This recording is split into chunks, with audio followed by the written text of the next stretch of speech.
Assalamualaikum warahmatullahi wabarakatuh. Perkenalkan, nama saya Nazwa Ahada dengan NIM 112, mahasiswa semester 6 jurusan Pendidikan Guru Madrasah Ibtidaiyah. Pada kesempatan kali ini saya ingin menjelaskan mengenai memperdalam konsep gunung dengan ayat-ayat Al-Quran untuk memenuhi tugas ujian akhir semester mata kuliah Islam dan Ilmu Pengetahuan yang diampu oleh Bapak Bukhari Muslim MPD. Gunung adalah bagian dari landscape bumi yang terjadi karena adanya penyatuan dari dua lempeng bumi yang saling bertumbukan satu sama lain dan membentuk kedalaman ruang serta memiliki nilai-nilai yang berharga bagi alam sekitarnya. Gunung diungkapkan dalam Al-Quran dengan kata jabal atau dalam bentuk jamaknya adalah jibal. Dalam kamus kosakata Al-Quran, jabal merupakan permukaan bumi yang besar, panjang, dan menjulang tinggi. Nah, kata ini disebutkan dalam Al-Quran sebanyak 39 kali. 6 diantaranya dalam bentuk tunggal dan sisanya dalam bentuk jamak, yaitu menjelaskan bahwa gunung berjalan atau diperjalankan, yaitu pada surat Al-Kahfi ayat 47, An-Naba ayat 20, dan At-Takwir ayat 3.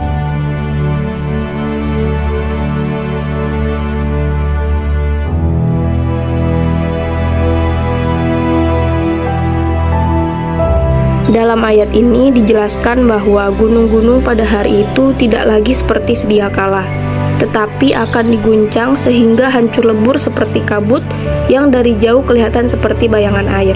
Akan tetapi jika didekati, ternyata tidak ada apa-apa karena bagian-bagiannya telah terpecah belah, dihancurkan, dan berterbangan kemana-mana. Kemudian gunung-gunung itu akan dihancur leburkan seperti debu yang berterbangan.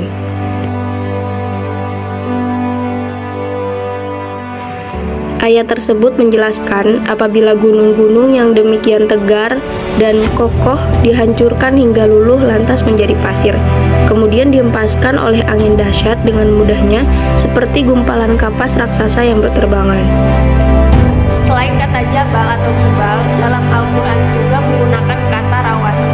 Nah, kata ini terambil dari kata rasa yarsurusuan yang berarti tetap, teguh, kuat, dan kokoh. Rawasi berarti sesuatu yang menancap ke dasar dan terlihat sangat kokoh dan kuat. Kata ini disebut karena seperti perahu layar yang menjaga keseimbangannya. Gunung menjaga keseimbangan bumi agar tidak bergoyang, terganggu, dan tidak miring. Kata rawasi yang bermakna gunung-gunung itu disebutkan dalam 9 ayat. Beberapa di antaranya yaitu masuk ke dalam kategori ayat-ayat makkiyah, yaitu surat Al-Hijr ayat 19 dan Al-Anbiya ayat 31.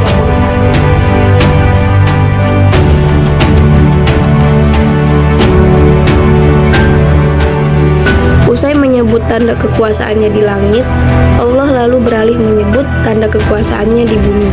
Allah menyatakan, dan kami telah menghamparkan bumi sebagai pijakan bagi manusia, dan kami pancangkan padanya gunung-gunung yang kokoh sebagai pasak bagi bumi agar tidak roboh dan berguncang, sehingga manusia menjadi aman.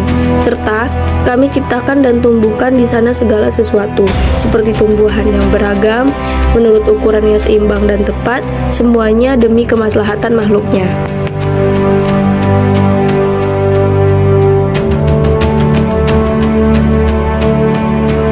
Pada ayat ini Allah mengarahkan pandangan manusia kepada gunung-gunung dan jalan-jalan serta daratan yang luas di bumi. Dan kami telah menjadikan di bumi ini gunung-gunung yang kokoh dengan maksud agar bumi dengan putarannya yang cepat sekali itu tidak terjadi guncangan bersama mereka, manusia, dan makhluk hidup lainnya. Dan kami jadikan pula di bumi jalan-jalan yang luas supaya semua makhluk dapat dengan tenang menjalani kehidupan, dan pada akhirnya agar mereka mendapat petunjuk Allah, baik yang diberikan melalui wahyu maupun petunjuk Allah berupa fenomena alam yang membentang luas ini. Sebuah gunung terbentuk lebih dari jutaan tahun yang lalu melalui gerakan tektonik lempeng, gerakan orogenik, atau gerakan heterogenik. Pegunungan merupakan kumpulan atau barisan gunung yang memanjang sampai ratusan bahkan ribuan kilometer jauhnya dengan struktur yang menembus sangat dalam ke bumi. Pegunungan terbentuk melalui 3 tahapan. Yang pertama yaitu sedimentasi. Proses pertama yang dilalui untuk membentuk suatu pegunungan adalah proses sedimentasi atau batuan sedimen. Proses ini merupakan endapan yang terbawa dari daratan oleh sungai atau bisa juga terlempar dari letusan gunung berapi atau dampak letusan gunung berapi terhadap lingkungan. Endapan-endapan ini akan menumpuk dan menjadi batuan endapan yang semakin lama semakin besar. Kemudian tahapan yang kedua yaitu pergerakan lapisan kerak. Setelah timbul endapan yang semakin lama semakin besar, kemudian timbullah pergerakan lapisan kerak atau kerak bumi yang akan mendesak batuan-batuan tersebut hingga terlipat. Kemudian tahapan ketiga, tekanan besar, yaitu setelah terlipat kemudian timbullah tekanan besar yang akan menyebabkan lapisan batuan tersebut terangkat dan membentuk barisan gunung atau yang disebut dengan pegunungan. Dalam pembentukan pegunungan, terjadi serangkaian peristiwa geologi sejak dari erosi, sedimentasi ke tempat yang lebih rendah atau cekungan yang kemudian diikuti oleh pengangkatan akibat gaya-gaya tektonik. Pada pengangkatan endapan yang terkumpul selama ribuan bahkan jutaan tahun, formasi batuan mengalami pelipatan atau folding, bahkan deformasi yang sangat kuat sehingga kita dapat melihat banyak patahan atau faulting yang mengiringi pengangkatan tersebut. Nah, dalam Al-Quran, isyarat pembentukan pegunungan ini banyak ditemui dalam beberapa ayat. Salah satunya yaitu pada surat Ar-Ra'd ayat 3.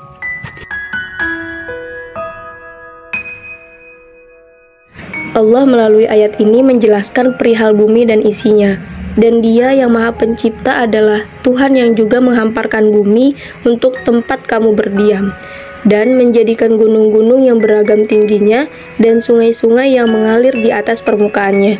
Dan padanya Dia menjadikan semua buah-buahan dari bermacam jenisnya secara berpasang-pasangan sehingga dapat berkembang biak. Dia pula yang menutupkan malam kepada siang. Sungguh pada yang demikian itu terdapat tanda-tanda kebesaran Allah bagi orang-orang yang mau berfikir. Pegunungan menyimpan sumber daya bumi seperti mineral, air, energi yang sangat bermanfaat bagi manusia. Sumber daya pun sangat dibutuhkan oleh manusia bagi kehidupannya. Benda-benda seperti mobil, telepon genggam, komputer, dan sebagainya sangat membutuhkan bahan mineral logam. Demikian halnya juga dalam industri farmasi, bangunan, pertanian, dan sebagainya juga membutuhkan mineral. Isyarat-isyarat terkandungnya sumber daya bumi tersebut terkandung dalam surat Fatir ayat 27.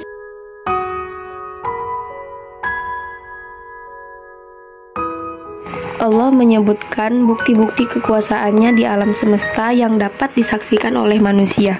Tidakkah engkau melihat bahwa Allah menurunkan air hujan dari langit, lalu dengan air itu kami hasilkan buah-buahan yang beraneka macam jenis, warna, dan rasanya. Dan engkau juga bisa melihat di antara gunung-gunung itu tampak ada garis-garis putih dan merah yang beraneka macam warnanya, dan ada pula yang berwarna hitam pekat. Allah menjadikan gunung-gunung sebagai pasak untuk mengokohkan bumi sehingga tidak bergoyang karena adanya guncangan-guncangan yang ada di dalamnya. Gempa bumi adalah getaran atau guncangan yang terjadi di dalam permukaan bumi akibat pelepasan energi dari dalam secara tiba-tiba dan menciptakan gelombang seismik. Nah, gempa bumi ini biasanya disebabkan oleh kerak bumi atau lempeng bumi. Beberapa ayat Al-Quran mengatakan bahwa Allah menciptakan gunung untuk mencegah dari gempa bumi. Beberapa ayat Al-Quran mengatakan Allah menciptakan gunung untuk mencegah gempa bumi. Salah satunya yaitu pada surat An-Nahl ayat 15.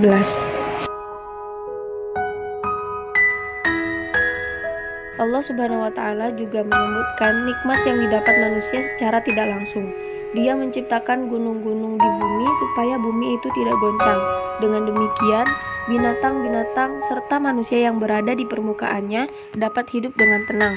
Gambaran yang dapat diambil dari ayat ini adalah bahwa gunung diciptakan oleh Allah sebagai pemelihara keseimbangan bumi sehingga dapat berputar dengan tenang. Mengenai ketenangan bumi karena adanya gunung itu dapat diumpamakan seperti tenangnya perahu di atas air. Apabila perahu itu tidak diberi beban, ia mudah tergoncang oleh gelombang ombak. Tetapi apabila diberi beban yang cukup berat, maka perahu itu tidak mudah oleng. Ya baiklah, cukup sekian dari saya. Kurang lebihnya mohon maaf. Wassalamualaikum warahmatullahi wabarakatuh.